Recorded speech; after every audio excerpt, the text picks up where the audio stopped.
शेख रशीद अहमद ने मुतवस्सत घराने में आंख खोली। जमाना तालिब इल्मी से ही सियासत में दिलचस्पी लेना शुरू कर दी।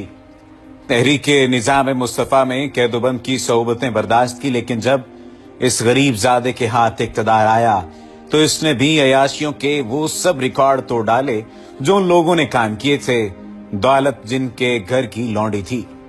बॉलीवुड अदाकाराओं से लेकर इस्लामाबाद की मखसूस महफिलों को रंगीन बनाने वाली जिस्म फरोश किसी औरत का नाम उठाकर देख लीजिए, उसकी जिंदगी के किसी न किसी गोशे से आपको शेख रशीद झांकते नजर आएंगे। बात सिर्फ यहां तक रहती तो और बात थी। शेख साहब ने तो इक्तदार और रियासती कुव्वत भी अपने बदन की आग को ठंडा करने के लिए इस्तेमाल की। कोई मजबूर नौकरी लेने आई तो इज्जत गंवा बैठी, किसी को शादी का लालच और किसी से शादी करके मुकर गए।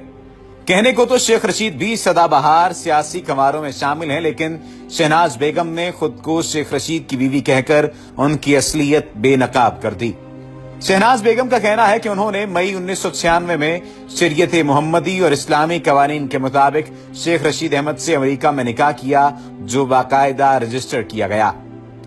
उनका यह भी कहना था कि मैं शादी के बाद तकरीबन 15 दिन तक शेख रशीद की रहायशगाह I-10 3 स्ट्रीट 9 मकान नंबर 159 में मुकीम रही। उन्होंने शादी से कबल अपने भाई और बहन से इजाजत ली। शहनाज ने कहा कि शेख रशीद के भाई और बहन कसम उठाकर बताएं, क्या ये सब कुछ ऐसे नहीं हुआ? शहनाज ने निहायत उलझे हुए लहजे में बताया कि मैं तो शेख रशीद के जिस्म पर निशानात तक की तफसील तक बता सकती हूँ। ये तफसील एक बीवी के अलावा और कोई नहीं जानता। शहनाज का कहना है कि शेख रशीद नफ्सियाती मरीज हैं, वो अक्सर मेरे फोन टेप करवाते, आसाबी कुव्वत की दवाएं और इंजेक्शन इस्तेमाल करते थे। पाकिस्तान आमद के बाद शेख रशीद ने मुझे ज़हनी और इखलाकी तौर पर तबाह कर दिया। लोग मुझे उनकी दाश्ता समझते हैं, हालांकि मैं बाकायदा तौर पर उनकी कानूनी बीवी हूं। शहनाज कहती हैं कि शेख रशीद की घटिया तबीयत का अंदाजा इस बात से लगाया जा सकता है कि उन्होंने मुझे कई बार शहबाज शरीफ के आगे पेश करने की कोशिश की, जो मैं कुव्वत इरादी से टाल गई। दरअसल खुद शेख रशीद कहते हैं कि दौरान तालीम कॉलेज के लड़के मुझसे ज्यादती करते रहे, अब मैं उनकी बहनों से ज्यादती करके इंतकाम ले रहा हूं। शहनाज कहती हैं कि मैं रशीद को समझाती रही कि सब फजूल और घटिया बातें हैं, लेकिन वो बजाय समझने के उल्टा रोना शुरू कर देते। शहनाज शेख रशीद की जिंदगी के घिनौने किरदार से पर्दा उठाते हुए कहती हैं कि लातादाद खवातीन इस भेड़िए के जुल्म का शिकार हो गईं। खास तौर पर मुझे वो तालबा कभी नहीं भूलेगी जिसको सिर्फ दाखिले के हुसूल के लिए शेख रशीद की जिस्मानी हवस की तस्कीन करना पड़ी। शहनाज बेगम ने तो जुर्रत का मुजाहरा करके अपने हक की खातिर आवाज बुलंद की। उनके साथ तो मारूफ वकील हबीब वहाब अल खैरी और पाकिस्तान अवामी तहरीक के सरबराह जनाब डॉक्टर ताहिरुल कादरी भी खम ठोंक कर मैदान में आ गए, लेकिन अनगिनत जख्म खोरदा औरतें ऐसी भी हैं जो शहनाज जैसी हिम्मत नहीं रखती और न ही अपनी वजह से अपने खानदान को मजीद रुसवाई में धकेलना चाहती हैं। शेख रशीद जिन दिनों वजीर सकाफत हुआ करते थे, तब उनकी पांचों घी में और सर कड़ाही में होता था। जिस अदाकारा पर शेख रशीद की नजर करम पड़ जाती, वो मुल्क की सबसे बड़ी अदाकारा समझी जाने लगती। जो हसीन चेहरा शेख की रात रंगीन बना देता, सबसे मकबूल तरीन चेहरा बन जाता, और जो इनकारी होता उसे जलीलो खार कर दिया जाता। इस तरह का एक वाकया मारूफ अदाकारा अंजुमन के साथ पेश आया। हुआ यूं कि अंजुमन को शेख रशीद की जानिब से दावतनामा मिला, जिसमें खुशखबरी सुनाई गई कि आपको नेफ्डेक अवार्ड दिया जा रहा है। अंजुमन अपने खामद मुबीन मलिक और बच्चों के हमरा इस्लामाबाद पहुंच गईं। रात को शेख साहब ने आलम सरमस्ती में फोन किया कि अंजुमन उनके साथ अकेली चाय पीने आए। अंजुमन ने माजरत कर ली कि वो खामद और बच्चों की मौजूदगी में उनकी दावत कबूल नहीं कर सकती, जिस पर शेख रशीद का पारा चढ़ गया। इस पेचोताब की वजह सिर्फ ये थी कि उन्होंने अंजुमन की वजह से लाल हवेली में एक रंगीन महफिल का एहतमाम किया था। शेख साहब बार बार अंजुमन को फोन करते और अंजुमन बार बार उनसे माजरत करती। तंग आकर शेख साहब ने रीमा को तलब कर लिया, जो शायद ऐसे ही किसी मौके के इंतजार में थी। रीमा ने हवेली की शराबो शबाब की महफिल को 4 चांद लगा दिए। अगले रोज जब नेफ्डेक अवार्ड का ऐलान किया गया, तो इनाम की हकदार अंजुमन की बजाय रीमा करार पाई, और यूं शेख रशीद की चाय की दावत शुक्राने का अंजुमन को खुमियाजा भुगतना पड़ा। लाल हवेली की भी एक अपनी तारीख है। क़याम पाकिस्तान से कबल ये एक हिंदू नायिका बुद्धू भाई की मलकियत हुआ करती थी। तकसीम के बाद बुद्धू भाई तो यहां से कूच कर गईं, लेकिन शेख साहब ने हवेली की तारीखी रिवायात बरकरार रखते हुए महफिल नाओनोश और साजो आवाज का सिलसिला बरकरार रखा। इस हवाले से शेख रशीद को तारीख से मोहब्बत करने वाला करार दिया जा सकता है। मज़कूरा तकरीब में रीमा ने अपने नाजो अदा और फनी महारत से शेख रशीद पर जादू कर दिया। नेफ्डेक अवार्ड की तकरीब में जब रीमा शेख साहिबा से अवार्ड वसूल करने स्टेज पर आई तो उस वक्त साजिंदों ने बैकग्राउंड में शादी की धुन बजाना शुरू कर दी।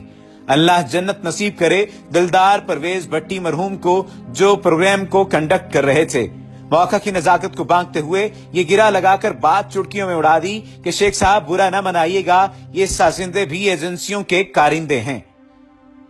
शेख रशीद और रीमा की मोहब्बत के तस्करे इतने आम हुए कि एक रोज रीमा ने बेखुदी के आलम में कह दिया कि शेख साहब ने शादी की ऑफर की थी, लेकिन बात आगे ना बढ़ सकी। वाकिफाने हाल तो यहां तक कहते हैं कि शेख रशीद ने रीमा की मां को हाथ जोड़कर मिन्नत समाजत की थी कि उसे अपनी फर्जंदी में ले लिया जाए, लेकिन बेटी के खूबसूरत बदन की कमाई खाने वाली उस हवाजादी ने खालिस्तन कारोबारी अंदाज में जवाब दिया कि रीमा अब भी तुम्हारे साथ बीवियों से बढ़कर वक्त गुजारती है, तुम्हें शादी की क्या जरूरत है। शेख रशीद रीमा से इश्क में इस हद तक चले गए थे कि एक एक रात में 2-2 लाख रुपए वार देते थे। अय्याशी के लिए उन्होंने रकम कौन सी अपनी जेब से अदा करना होती थी, सरकारी खाते इसी काम के लिए इस्तेमाल होते थे। 13 जुलाई 1993 को उन्होंने 2 लाख रुपए की अदायगी की और यह रकम घी कारपोरेशन के अकाउंट से चेक नंबर 82447124 के जरिए की गई। यह चेक रीमा जी ने यूनाइटेड बैंक की दयाल सिंह ब्रांच से कैश करवाया। शेख रशीद की इसी किस्म की हरकतों से नवाज शरीफ भी तंग आ चुके थे। वो इस हद तक बेबाक हो चुके थे कि उनकी मौजूदगी की परवाह किए बगैर पंवरे की मानद कलियों से अटखेलना शुरू कर देते। एक मर्तबा मियां नवाज शरीफ अपने चहेते साथियों के साथ लाहौर से क्वेटा जा रहे थे। त्यारे में मौजूद लड़कियों ने नवाज शरीफ से ऑटोग्राफ लेना शुरू कर दिए। नौखेज हुस्न को देखकर शेख रशीद ललचाने लग गए और बेकाबू हो गए। उन्होंने अपना ऑटोग्राफ लेने वाली लड़कियों को घेर लिया और हंसी मजाक शुरू कर दिया।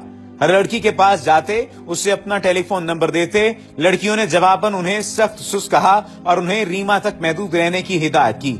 शेख साहब हुस्न की बरहमी देखकर मचल गए और कहने लगे कि मैं हुस्न परस्त हूँ, मेरी हैसियत मकनातीस की सी है, मैं जहां भी जाता हूँ लड़कियां कच्चे धागे से खींची चली आती हैं। मैं सिरीना होटल में ठहरूंगा, आप भी मुझसे मिलने होटल जरूर आएं।